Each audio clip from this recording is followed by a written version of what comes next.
Let's get this show on the road. Hang on, let me adjust these.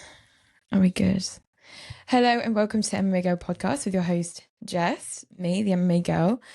Welcome to the 8th episode of this podcast, and thank you very much for tuning in again. Last week we went over UFC Mexico City, whilst we also talked about last week's event, UFC Fight Night 256, and we're going to go into all the controversies, etc., etc. But my main excitement this week, as most fight fans will say, is UFC 314. I cannot wait. On Saturday night, no one can call me, no one can ask for help. I will not be available. I will be watching from start to finish the early prelims, and of course the main card. And in this podcast today, we're going to be predicting the main card results and going over a little recap of the fights to look out for at UFC 314, including some great, exciting prelim fights, as well as a hugely stacked main card. But first of all, as we always do, we're going to go over the latest news in the MMA world and the UFC world as we know it from the past week, and stuff that I found out this morning and all that good stuff. So let's get into the latest news from this last week. So fight rumors, first of all, these are rumors that could come to fruition or might not. First thing I heard was that Joaquin Buckley versus Kamaru Usman is targeted for UFC 317 at International Fight Week, which, as we spoke about last week, was the precursor in Kamaru Usman's mind for a fight against Shavkat and then eventually against John Brady, or either or, coming up after his fight against Joaquin Buckley, which was the order he gave last time he spoke about that on his podcast, pound for pound with Henry Cejudo. And of course, Joaquin Buckley is up for any kind of challenge at welterweight. He loves being at welterweight, and so that would be a great fight to see. I think Joaquin Buckley is a great challenge for Kamaru Usman, coming back from long absence after his knee injuries got the best of him. So I'd love to see this fight, so I can't wait to see it. Are you guys excited to see Joaquin Buckley versus Kamaru Usman if the fight happens at UFC 317? Let me know in the comments down below. Another fight that's been announced, it's a rumor for now, but I think will be announced shortly, is Lewis versus Teixeira. So Lewis, the last time he fought, was going to fight, Derek Lewis had to pull out due to illness. So this time around, they're giving him the new up-and-coming, undefeated Talison Teixeira, who got his name and got his reputation from Dana White's Contender Series and is now tearing apart every one of his opponents. So as I said last time, Talison Teixeira fought, he needs to be put up against a ranked opponent. That's a real big challenge, and I think this is a great way to challenge Talison Teixeira and see if he's a fraud or not. So this is a great forward check for Talison Teixeira against Derek Lewis. This could be happening in Nashville on the 12th of July. That's the rumor currently, so I can't wait to see it.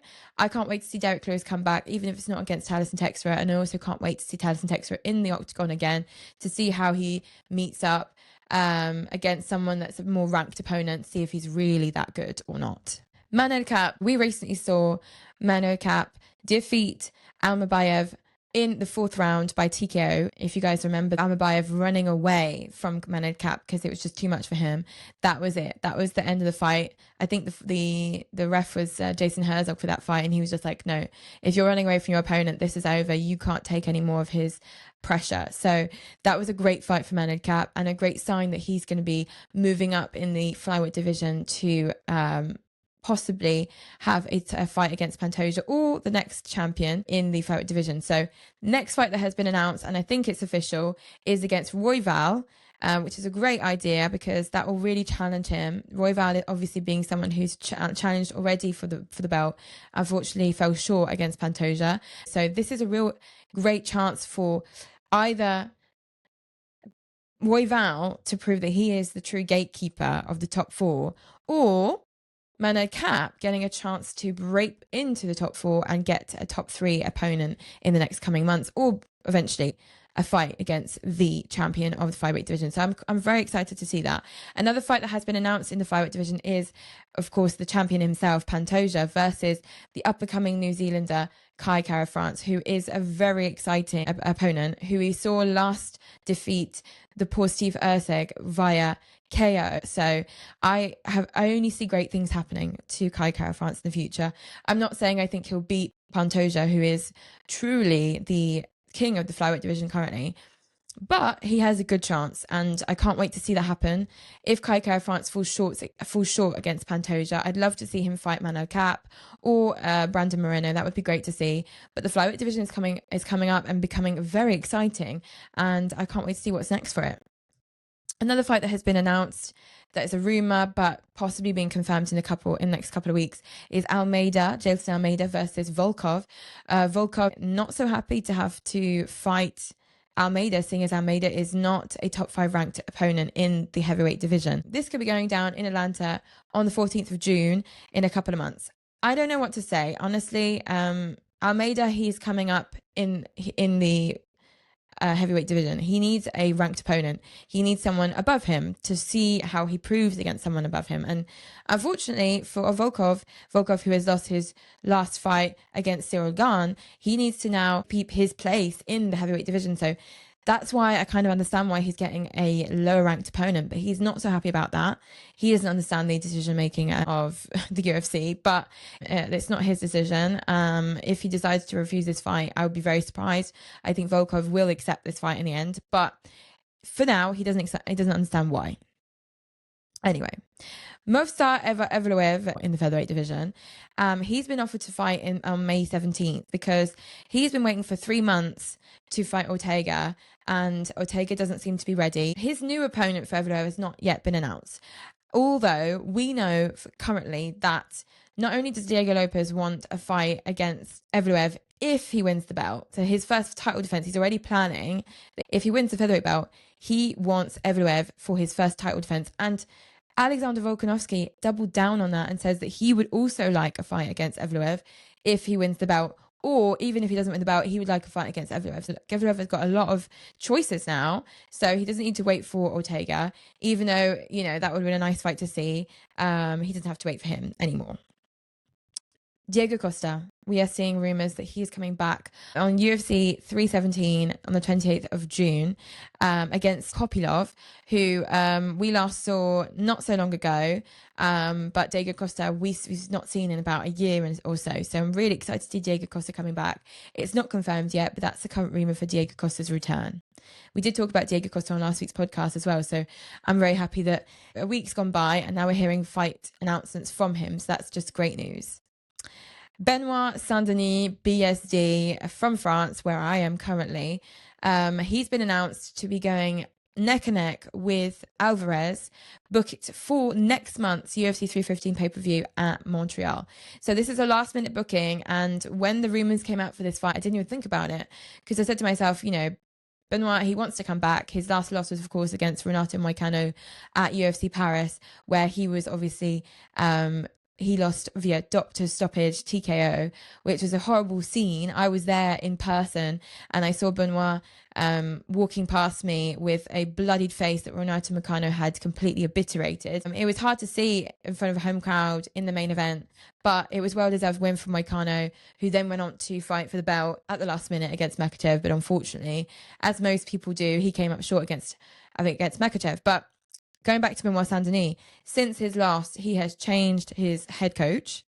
He has started training in other gyms in France, and he's coming back to the octagon with a new and improved fighting style that was well overdue. He really wanted to get back into the octagon, and as Manon Fiorot, a fellow French woman, is on the card against Valentina Shevchenko, no less, he wanted, obviously, a double whammy for the French people. So can't wait to see Benoit Saint-Denis come back against Alvarez.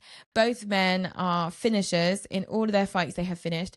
Alvarez, obviously, with a more stacked record of 21 victories to 21 finishes, the majority KOs with some submissions. Benoit Saint-Denis with 5 victories, in which 3 are by TKO and 2 via submission. So these guys are both huge finishers. So I cannot wait to see Joel Alvarez take on the Frenchman Benoit Saint-Denis in Montreal in 1 month at UFC 315, with, of course, Belal Muhammad and Jack Della Maddalena headlining this card for the welterweight belt. I'm going to go on a tangent right now. Jack Della Maddalena has posted on his Instagram and on most of his social medias recently that, unfortunately for him, the UFC are not going to be paying for his whole team to go down to Canada from New Zealand, from Australia. They are not paying for everyone. I think they're only paying for 2 or 3 people on his team, him included. So he is currently raising money for his whole team to go down to Montreal for his camp and obviously for the fight itself, which is, for me, completely normal that they would all be down there, because when a fighter has his team, he knows who he needs by his side. So if he hasn't got his team with him, then he doesn't feel right, which is unfortunate, because I didn't think the UFC wouldn't fund the whole team going down to Montreal, but they're not. So it's, it's a surprise for it being a title fight, for him not having the rest of his team with him. So he's currently fundraising on his Instagram. So if any of you guys are interested in donating to Jack Della Maddalena and to his cause of, bringing down his whole team to Montreal, Canada, go onto his Instagram. There's a link obviously in his bio, I think, to donate. Hopefully with the fundraiser, he'll be able to get that done. Last bit of fight rumours. Arman Tsarukyan versus Charles Oliveira 2 in the lightweight division is rumoured to be in the works for UFC 317 at International Fight Week. That being said, Charles Oliveira is the rumoured future opponent for Ilia Topuria if Makhachev really does not want to fight him until he's proven he's worthy of a title fight in the lightweight division. Because obviously Ilia Topuria is coming up from the featherweight division. He vacated his title, which will be put on the line Saturday between Diego Lopez and Volkanovsky. But he wanted immediately a fight against Islam Makhachev for the belt, which is not at all what Islam Makhachev has planned. He said, I'm willing to fight Topuria, but he has to prove himself in this division. For me, the natural conclusion would be that he'd fight Arman Tsarukyan, because Arman Tsarukyan is number 1 ranked in the division. So I think it would be natural that he would fight Arman first. But seeing as they're both Georgian, I don't know if they're wanting to fight each other. That's something they haven't spoken about yet, but I'm not sure if they'll be happy to fight each other.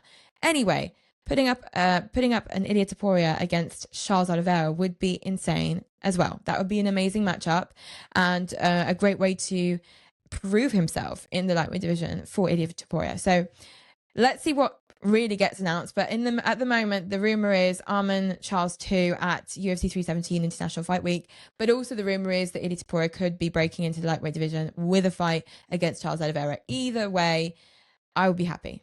I think you guys too would be happy. I can't wait to see who the real opponent for Ilia Topuria is, but that's what's been rumored for now. I talk about Karate Combat a lot on this podcast, and I just wanted to make sure you guys knew that Karate Combat is now available on UFC Fight Pass. So as I said to you, the Karate Combat events are available free live on YouTube every time they have an event.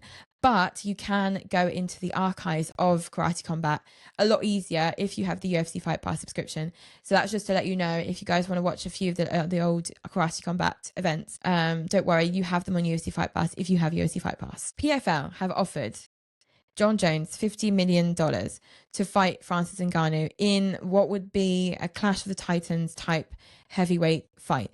And obviously, as we know, it's difficult now to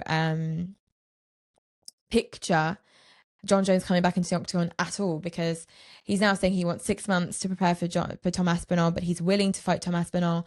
But then you get this feeling that he's not willing to fight Tom Aspinall, because he goes out saying stuff that is completely contrary to what Dana White confirms to the fans. So I don't know anymore what's going to happen on the Jon Jones Tom Aspinall front, but knowing now that PFL have offered $50 million for him to jump ship from the UFC to PFL, or maybe do a collaboration between PFL and the UFC, but I think that's less likely. But for him to obviously jump ship to the PFL just for that one Clash of Titans, probably end of career kind of fight, because he's obviously made it very clear that he wanted a minimum of $30 million to fight Tom Aspinall, and that number is going up as the weeks go by.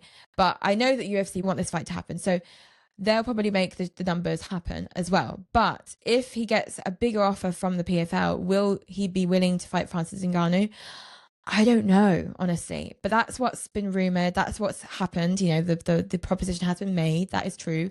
But will Tom Aspinall and Jon Jones even happen? Will Jon Jones accept $50 million from the PFL? Or is Jon Jones even going to come back into the octagon? Is Jon Jones scared to come back into the octagon, whether it's against Tom Aspinall, whether it's against a Francis Ngannou. I admit that both fighters are very scary. John Jones recently said that if he takes too long to be ready for a Tom Aspinall fight, and that Tom wants to fight for the unified championship belt for the UFC heavyweight division, that he'd be willing to vacate his title, let Tom Aspinall unify the belt against a ranked opponent in the heavyweight division, and then John Jones would be willing to come back and fight the winner of that fight, which will likely be Tom Aspinall. And I think Tom has waited too long since he last fought.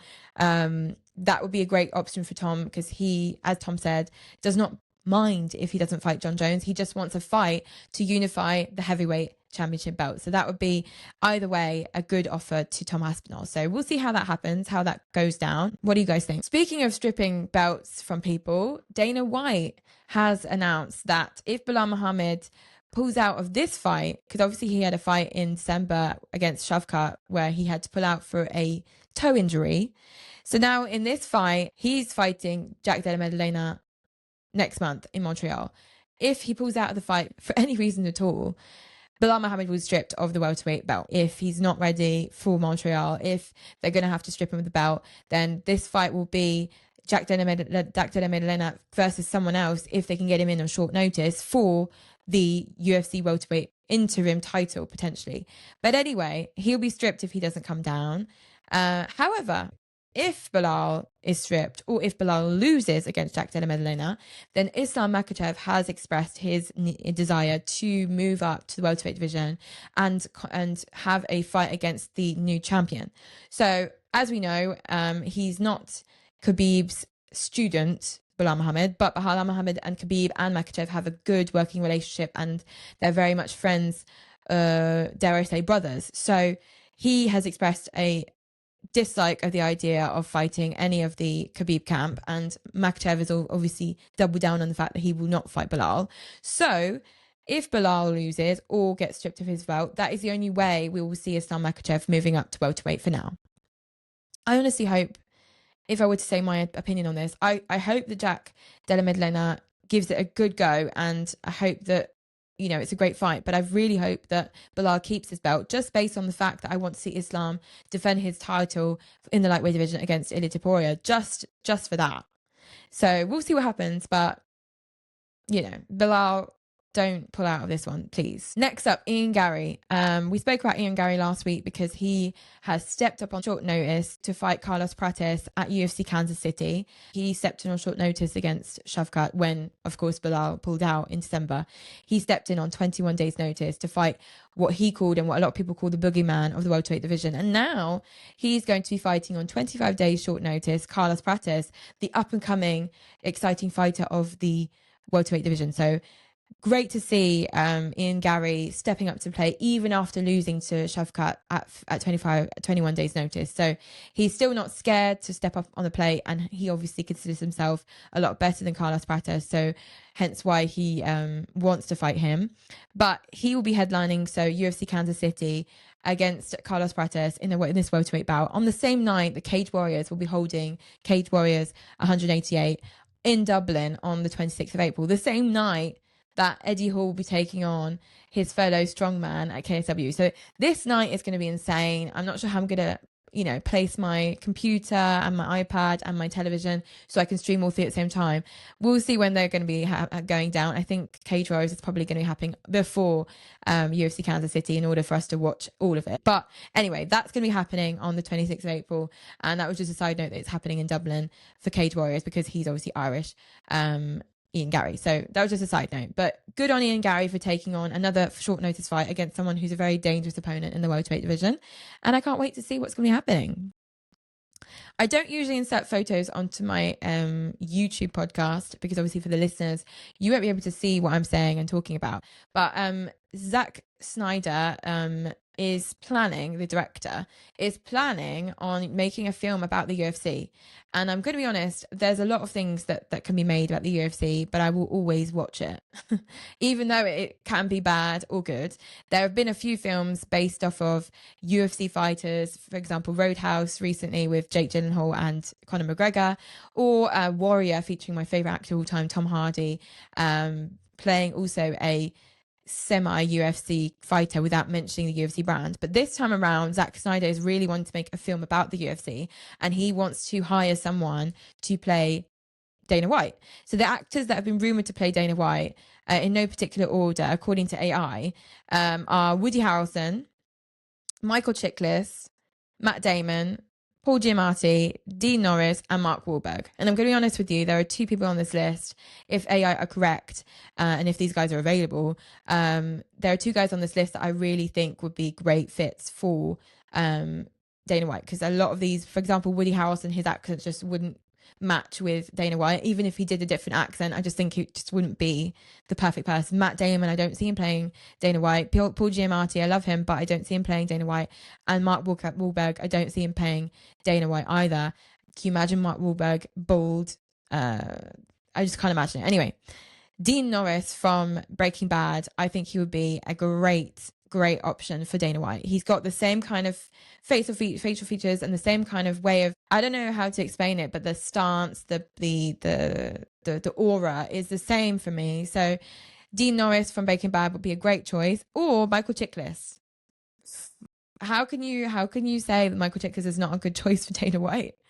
That's just a side note on that. But what do you guys think of the idea of Zack Snyder wanting to make a film about the UFC? What do you think the film will be about? What do you think of all that? So I'd love to know what you guys think of this idea. Zack Snyder obviously being a very well-known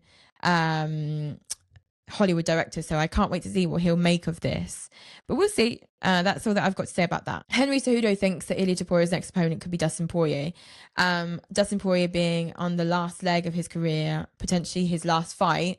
But Henry Cejudo has suggested that if Dustin Poirier wants a last fight against a legend, then who would be better than Ilia Topuria, who just changed his nickname from El Matador to The Legend? What better way to go out than against a real legend like Ilia Topuria, because his name is The Legend. He's not exactly a legend according to his palmarès for now, but he's definitely going to be legendary in terms of his status in the next coming years. Back to UFC Mexico City, if you guys remember, Kevin Gastelum was supposed to take on Joe Pyfer in the middleweight bout at the UFC Mexico City event. Joe Pyfer, pulled out due to illness because going across states was too rough on his immune system. Anyway, that fight has been rebooked for UFC 316 on the 7th of June in New Jersey. So we'll be seeing that fight back very soon. I'm excited because I was quite sad to see that fight getting cancelled, but I was hoping that it would be booked again, and it has been booked again, so that's great news. Going back to Carlos Prates, I'm sorry, this fight has so many moving parts to it. Carlos Prates versus Ian Gary happening at UFC Kansas City on the 26th of April. Originally, when Jeff Neal pulled out of UFC 314's bout against Carlos Prates, Kevin Holland was offered the fight, not to fight at UFC 314, but he was offered to fight at UFC Kansas City against Carlos Prates when the fight was going to be rebooked. And in the end, Ian Gary stepped up to the plate, which was probably the favourable option for the UFC at that time. But just so you know, Kevin Holland stepped up again on potentially a short notice to fight a very dangerous opponent in Prates. So good on you, Kevin. Quite honestly, he just continues to amaze me. One last thing, I obviously follow Ciryl Gane a little bit closer than a lot of other people because I'm in France currently. He trains in Paris, not far from where I live, at the gym MMA Factory.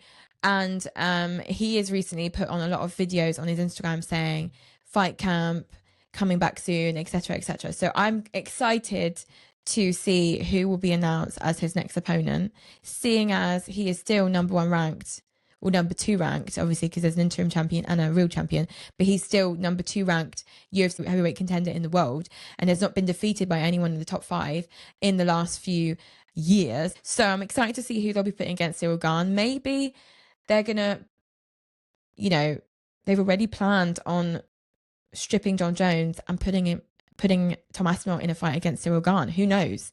But that's just the rumor that's currently circling around. Anyway, we just know for sure that Ciryl Gane is currently in a fight camp, is currently training for a fight. So I can't wait for that to be announced. Maybe Ciryl Gane will be fighting at UFC Paris this year in September, which is happening as every year is happening early to mid to late September in Paris at the Accor Arena. And I've been there for the first, second and third UFC Paris. I can't wait to go for the fourth UFC Paris. And if Ciryl Gane is headlining this pay-per-view event, I'm just going to be so happy. That's going to make my day. Anyway, that's it for the news and rumors that I've heard in the last few days and the last week. Let's move on to a recap and a nice review of UFC Fight Night 256, Emmett versus Murphy. I'm just going to go over the prelims that I found interesting to me, because these are guys that we're probably going to see in the near future, because their fights were very interesting and entertaining, and there were some great finishes in them. So obviously they'll be called back surely for some future fights on other cards, and hopefully one day we'll see them on some main cards as well. A fight that I wanted to go over was the heavyweight fight between Boudet and Sati Baldiev. Sati Baldiev is a new fighter. He just left the LFA. He was the former light heavyweight champion there, and he relinquished his belt. He vacated his title to come to the UFC, and because he didn't want to wait until they had a fight lined up for him at light heavyweight, he agreed upon a fight at heavyweight against Boudet, which is obviously a huge risk because he's not at all at the weight limit for heavyweight. So there was a huge difference. I think it was over 40 pounds difference between the two guys, with Sati Baldiev being much lighter, 40 pounds lighter than his opponent Boudet. But honestly, he gave a really good go at it. He gave a really good show. He cut down, Boudet had to cut down from his natural weight to 265 pounds, which is insane, because this means he was even larger and even heavier than he is during his fight camp. So Boudet, I think he didn't capitalize enough when he was in the clinch. He used his position when in the clinch to just gain some time and rest up and, get back some energy, but he wasn't using as much to take his opponent down, capitalizing on his position. So he was just stalling to get his breath back, which wasn't great. This was a unanimous decision for Boudet, but I think in terms of the scorecards, I think Sati Baldiev got the first round because he was controlling all the fight in the first round. He's obviously quick on his feet, being a smaller guy. In the end, the result was unanimous. Boudet won, seeing as he was the bigger man. He got the upper hand in the end of this fight. But one thing to note is that Sati Baldiev, coming up to heavyweight just to get his first UFC fight, really a big respect to this guy. Also during the prelims of this Fight Night card, we had Pedro Falcoa versus Victory Henry, bantamweight fight. It was a great matchup stylistically, honestly. Very exciting rhythm to the fight, both exciting fighters. Falcoa was way too punchable on the ground when refusing to get up.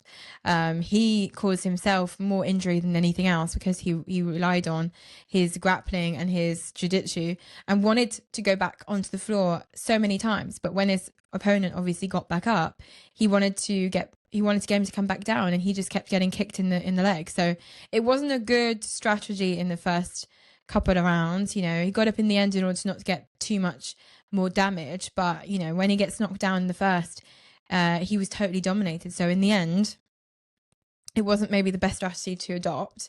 Henry, was kicking him with the most nasty kicks when Falco was on the ground, and that forced his opponent to get up repeatedly, which is a great strategy from Henry. Both guys great on the ground. Both guys must be very strong jiu-jitsu specialists. Victory Henry was just very good at defending the takedowns and switching up positions when he was on the bottom. So honestly, a great fight from Victory. Great submission defense.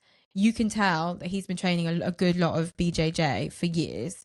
This fight had never a dull moment in it, so I'm really excited to see both of these guys coming back, and a well-deserved victory for Victory, who won by unanimous decision. So that's great to see. I think both bantamweight fighters are going to be on Dana White and the matchmakers' radars, so we won't be seeing them again, which is why I'm talking about it in the end. So let's go on to the next fight from the prelims that I loved. McKee versus Frunza. Frunza got knocked down 4 times in the first round, so it was kind of foreshadowing the end of this fight, of course. He got a lot of damage done to him.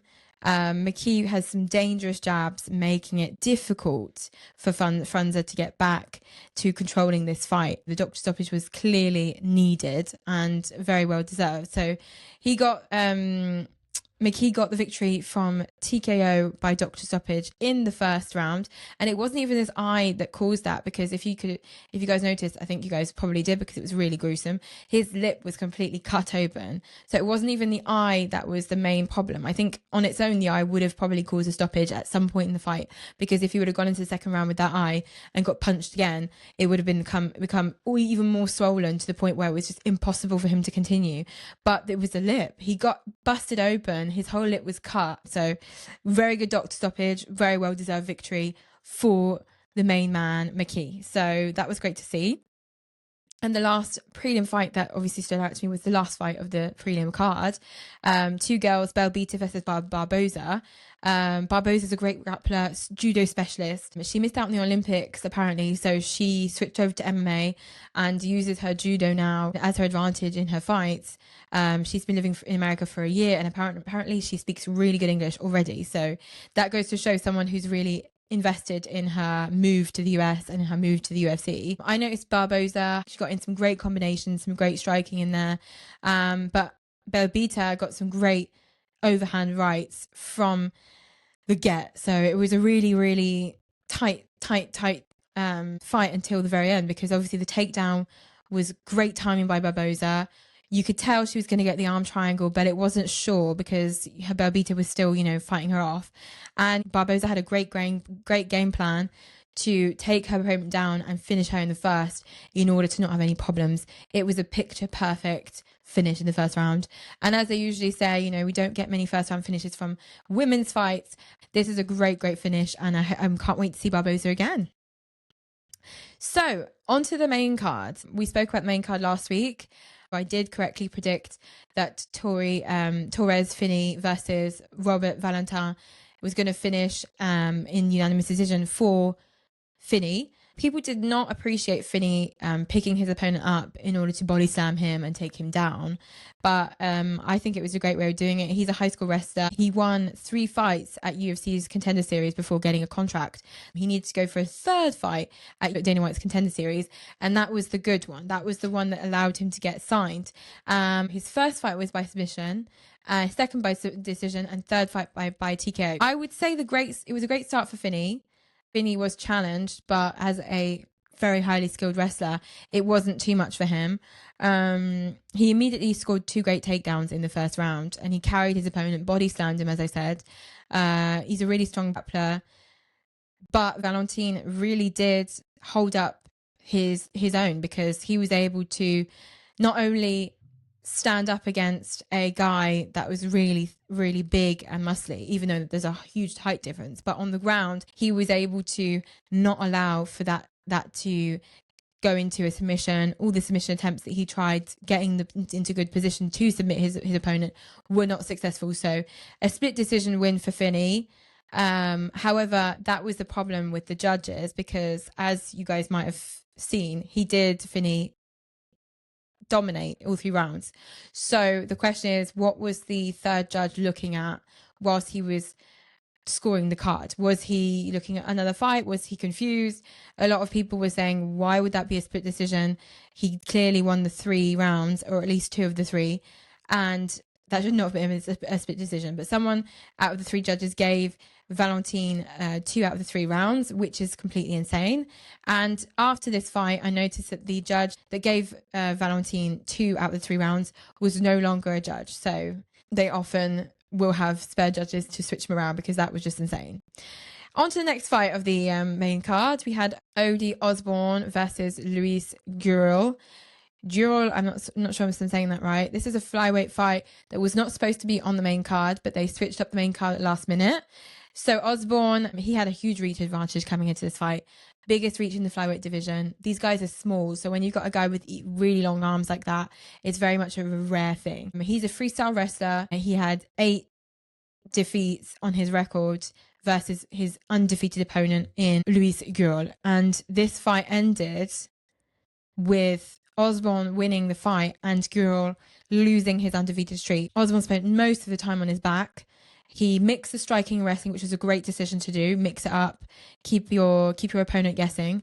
Nice combinations from Osborne. Huge knockdown on Gurul, which was insane. Great to see. TKO victory. The Jamaican sensation got the win, and it was quite an exciting fight. And he thanked Aljamain Sterling, who helped him with his grappling, and he also mentioned the Dewey Copper special, which was the right hand that he used to knock down his opponent. That came from his striking coach, that he thanked also for a lot of the hard work that he'd been able to put in for that.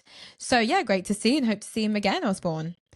Next up, we had Brad Tavares versus Gerald Meerschaft, a middleweight fight that again could have gone either way. Meerschaft, don't forget, he has finished 35 of his 37 opponents.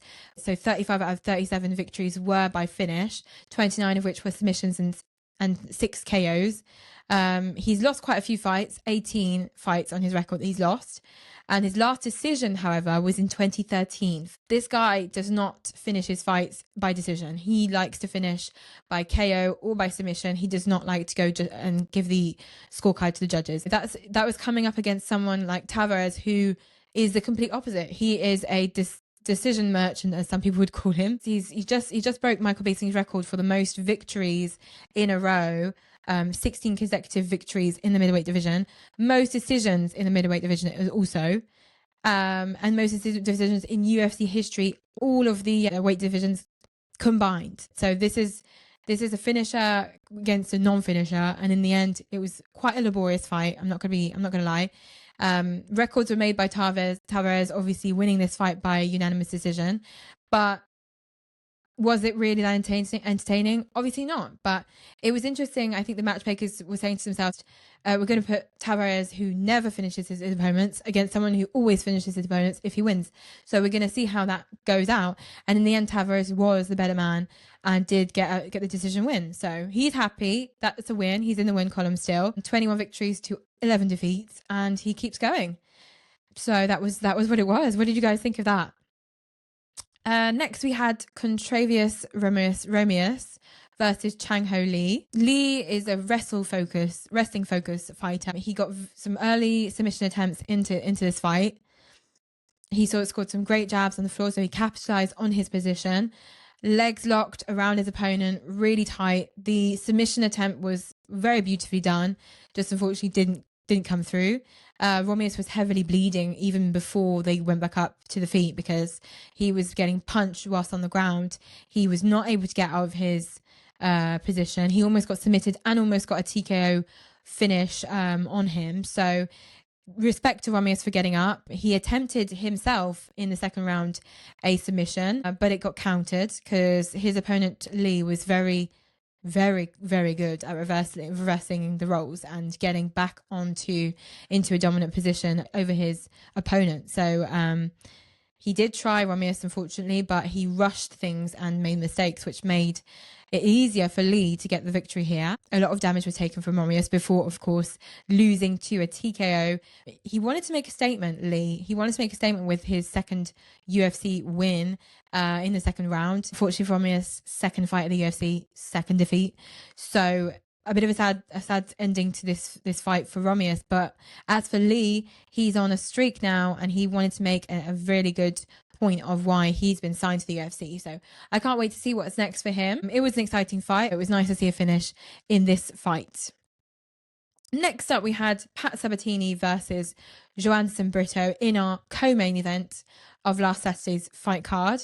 Sabatini being a BJJ black belt, a grappler, a wrestler, and a sambo fighter. So he's got all three under his wing. He was the older of the two fighters. Most of the first round, he had the ground control. 3+ minutes of ground control, and once he got the control back, he kept the control. So it reminded me a bit of Sean Brady when you saw Sean Brady on top of Leon Edwards. That's some really dangerous grappling from Sabatini. He mostly controlled the whole fight. He scored 3 takedowns, 3 submission attempts. He was able, once he was on the floor, to keep his control, which is why he only needed 3 takedowns to control the whole fight. He almost got a late stoppage, however, but unfortunately it went to the decision, unanimous, of course, for Sabatini. Sabatini then got onto the mic and said he would like to climb the ladder because the view is much better up there. What did you guys think about this fight, Sabatini, Brito? Now we're going to go on to the main event of the evening. Leon Murphy versus Josh Emmett. Josh Emmett being the veteran fighter of the two of them at 40 years old. Leon Murphy being 33, so not that young himself either. But between the two of them, Josh Emmett's a real legend in the UFC. So Leon Murphy coming into this fight was very humbled to be able to have a fight against him. And he also did make it clear that he's aware that after Ilia Topuria's fight against Emmett, Ilia then got a title shot. So Leon Murphy, he's saying that beating Emmett was a part of his puzzle to get to the top. So we'll see how that goes around. But I think both fighters didn't get too much damage. There weren't that many significant strikes overall in the whole fight. A lot of back and forths, good combinations from both of them, but it wasn't a crazy fight, honestly. You could hear the crowd at the Apex, which is crazy because the Apex never is that loud. You can hear them booing, very annoyed that Murphy got the victory here. People don't like heavy grapplers or heavy decision merchants. That was what a lot of the comments on Twitter were saying post-fight. They don't like decision merchants and grapplers winning only by points. Murphy's great on the feet, but Emmett's a really hard guy to finish as well. He was able to come out with the victory, which is all that counts for him. As for the crowds, as for the fans, of course, the decision is not what we want to see all the time, especially from a main event like this one. But we have to give it to him. He did and was able to win the fight against a legend like Josh Emmett, which is not an easy opponent at all, because you've seen him against the likes of Bryce Mitchell, which is also a person that's much younger than him, and he knocked him out cold. Murphy was saying prior to this fight that I have to watch out for that crazy right hook that Emmett tends to land. But anyway, Murphy getting booed at the Apex, that was my highlight of the night, because I did not expect that at all, seeing as there are not many people at the Apex at all when there's a fight going down. So, you know, what do you guys think of all that? Do you think that we should get rid of decision merchants? Do they have their place in the UFC? Obviously, decisions happen, whether the fighter wants it or not. I don't think Murphy came into this fight wanting a decision.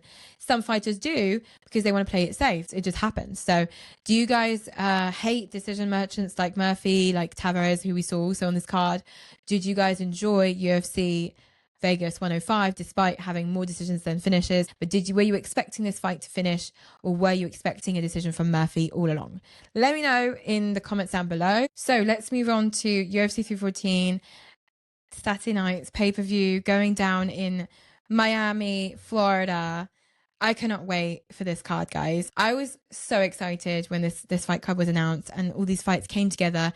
Even though we got Prates, Jeff Neal cancelled, honestly, it's a really good card. So to get things kicked off, obviously we've been informed that the announcement team for UFC 314, as usual for a big pay-per-view like this one that's going down in the United States, we've got John Anik, DC, Daniel Cormier, and of course the legend Joe Rogan coming in to commentate this huge card. And we have guest commentator none other than Dustin Poirier coming in, because obviously seeing as he's at the tail end of his career, he's getting a bit more presenting and commentating work, and I love to see it. So we have a great card for you guys on Saturday. I'm just going over the main card, of course. You know, as always, I give my opinion and the rest we'll see in the octagon on Saturday. First fight on the main card, Nikita Krylov versus Dominic Reyes. So this fight is going to be very competitive. Dominic Reyes, who is very much a pressure fighter, he likes getting the dominating victories in the start of his fights. Dominic Reyes, who has 14 victories to 4 defeats, and his opponent Nikita Krylov with 30 victories and 9 defeats, both very dangerous guys. I'm going to put the victory on Dominic Reyes. I think Dominic Reyes is going to come back into the win column via late stoppage or decision. This fight, guys, let me go back and get my glasses. Because even though Prates from the Fighting Nerds is not going to be fighting on Saturday, Jean Silva is still fighting, guys. So this is still appropriate. Hang on. Right, there we go. How do I look? We have, of course, the one and only Jean Silva, who is going to be fighting the one and only Bryce Mitchell. This is going to be an insane fight. A lot of the Fighting Nerds, of course, are predicting a KO victory for Jean Silva. I'm also predicting, funnily enough, a KO victory for Jean Silva. I'm not saying that Bryce Mitchell will lose this fight easily. I just think Jean Silva is that much better. So we'll see how that goes down. But both guys are very angry at each other. Both guys don't like each other. Both guys have a similar record as well. Bryce Mitchell with obviously 17 victories to 3 defeats, and Jean Silva with 15 victories and 2 defeats. So very similar records. Both guys are very, very dangerous. So can't wait to see what that's going to come out as and what's going to happen.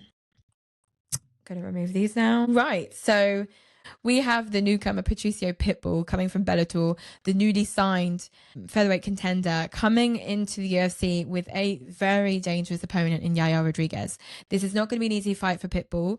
I think that he's a very dangerous opponent. He's at the tail end of his career at 37 years old, and most featherweight fighters don't usually go up to 45 years old. So I think he's at the tail end of his career.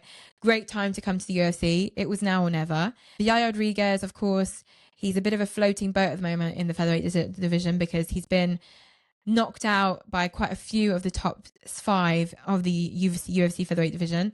It's really important for him to win this fight on Saturday night because he doesn't want to be knocked out of his place in the featherweight division to someone who's just coming in new to the division. So let's hope for Yaya Rodriguez that he's able to do himself justice on Saturday night. Either way, I personally think that Pitbull might get the victory here, but I've not seen him against UFC level competition. I think it's likely he'll make himself a nice spot in the featherweight division and be a very dangerous competitor for the other contenders. But that being said, I'm going to go for Yaya Rodriguez. I'm going to go for the homeboy, Yaya Rodriguez. Homeboy not at all, but homeboy is in the original UFC boy compared to Pitbull. And I think that Yaya will get the decision win for this fight. On to the co-main of this evening, and probably the fight that I'm even more excited than Jean Silva versus Bryce Mitchell. I'm going to be honest with you. I met Mr. Paddy Pimblett in London for UFC London the 22nd of March. I was able to, if you guys watched my UFC London Storytime / vlog video, I was able to even ask Michael Venner-Page and Paddy Pimblett a few questions at the UFC Q&A before the ceremonial weigh-ins for UFC London. And that was a great experience. And Paddy Pimblett's always a laugh, and he's a very, very cool guy, actually. So he ticks all the boxes. He's a cool guy. He's one for a laugh. He has a great accent. I love Liverpudlian accents, and I love also that he is getting better and better, and he doesn't rest on his laurels. He recently, on UFC Embedded's first episode for this week's Fight Week, he explained that having his daughters, his 2 twin daughters, come into his life wasn't, as for some fighters, a distraction for him. It was a real motivation for him, and when he goes to training, he works even harder because he knows he's got more mouths to feed. So I'll win every fight. I need to win for my daughters, for my girlfriend, and this has given me another boost. So now he says that training is what drives him every day for his daughters and to improve his fighting skills. So I think we're going to see a Paddy Pimblett that's much more skilled, even more skilled than we last saw him against Bobby Green when he submitted him in the first round. Paddy Pimblett going up against Michael Chandler. This is a great challenge for Paddy, but it's a big risk. And I'm saying that just simply because Paddy Pimblett has plans, obviously, to move up in the lightweight division. He wants a fight against the current champion. Who that will be in the next few months, we don't know. In any case, if he does not beat Michael Chandler will therefore be the gatekeeper holding Paddy Pimblett back from advancing in the lightweight division. He'll have to have another fight against another top-ranked lightweight contender or another fight against Chandler in order to break into the top 5. I think, honestly, that Paddy must win this fight. For Michael Chandler, this is a win-win situation. He is fighting someone who is blockbuster, money making, and a real fan favorite in Paddy Pimblett. And this fight in any way will be a banger. This will be one for the books. And we know Michael Chandler is one that puts on a show. He knows he's going to put on a show for the fans, as he usually does. We last saw him against Charles Oliveira, where he lost via decision, but believe you me, that was one of the most entertaining fights on the card. And I think this will be the same thing. Co-main event again. Michael Chandler, I think, will lose this fight. I think Paddy Pimblett will win via decision or a late stoppage via submission. Honestly, that's my prediction for this fight. This could be a fight of a night contender even before we've seen this fight. So let's just say that we don't know what's going to happen. But in any case, this is going to be a banger. Cannot wait. So there we have it, guys. We're at the final fight of the UFC 314 card. The main event, Alexander Volkanovsky versus Diego Lopez. This fight is, of course, for the vacated, undisputed UFC featherweight title. And this is going to be a very interesting fight. Both guys with insane skills and fight IQ. There's no one with more fight IQ than Alexander Volkanovsky, apart from Mighty Mouse, in my opinion, honestly.